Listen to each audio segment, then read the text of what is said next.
हमने 100 से ज्यादा आईपीओस को एनालाइज किया और honestly I was completely wrong about them because around 54% of people जिन्होंने आईपीओ शेयर्स खरीदे उन्होंने उसे सिर्फ एक वीक के अंदर ही बेच दिया। इनिशियली मुझे भी लगा कि पीपल आर इम्पेशेंट, बट फिर मुझे रियलाइज हुआ मोस्ट पीपल आईपीओ में इन्वेस्ट नहीं करते, they gamble on the hype. And the scary part, कई बार जब रिटेल इन्वेस्टर्स फाइनली एंटर करते हैं द स्मार्टेस्ट मनी में already be preparing to exit. अब जनरली जब भी कोई आईपीओ आता है न्यूज चैनल्स एक्साइटमेंट क्रिएट कर देते हैं, इन्फ्लुएंसर्स उसके जीएमपी को डिस्कस करते हैं, टेलीग्राम ग्रुप्स अपने प्रेडिक्शंस देना स्टार्ट कर देते हैं, कमेंट्स भर जाते हैं, लिस्टिंग गेन्स पक्के हैं और फिर thousands of retail investors apply भी कर देते हैं। पर इंटरेस्टिंग बात यह है मोस्ट लोग कंपनी को डीपली समझ के इन्वेस्ट बिल्कुल नहीं करते।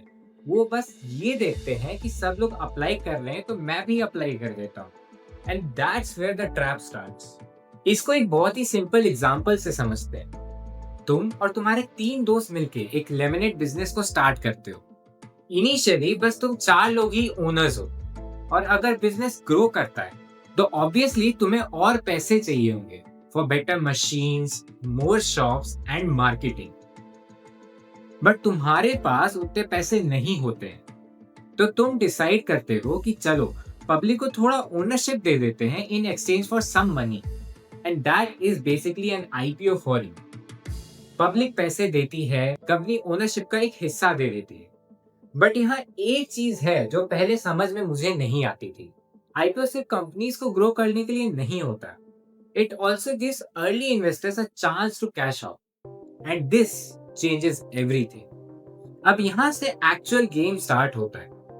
कई बार जो ईयर्स तक लॉसेस में कंपनियां होती हैं वो अचानक से अपनी प्रॉफिटेबिलिटी शो करने लगती है just before N IPO, and that sound suspicious. But ये होता कैसे है? सबसे पहले कंपनीज अग्रेसिवली एक्सपेंशन को कम कर देती है, मार्केटिंग स्पेंडिंग भी कम हो जाती है, हायरिंग रिड्यूस होती है, लॉस मेकिंग एक्सपेरिमेंट्स बंद किए जाते हैं एंड सडनली नंबर्स क्लीनर दिखने लगते हैं। एक और चीज होती है, कंपनीज टेम्परेरी प्रॉफिटेबिलिटी इंप्रूव करने की कोशिश करती हैं ताकि आईपीओ अट्रैक्टिव लग सके। अब इसका मतलब ये नहीं है कि एवरी कंपनी फ्रॉड कर रही है, there is a difference between it. But IPO के पहले कंपनीज नेचुरली अपनी बेस्ट फाइनेंशियल इमेज को दिखाना पसंद करती हैं।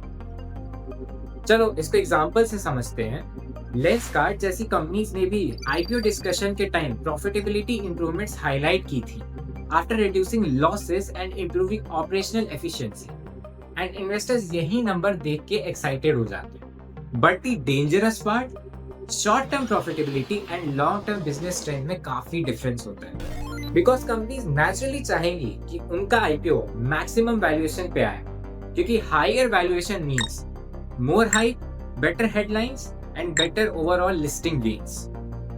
This gives the better exits for the insiders.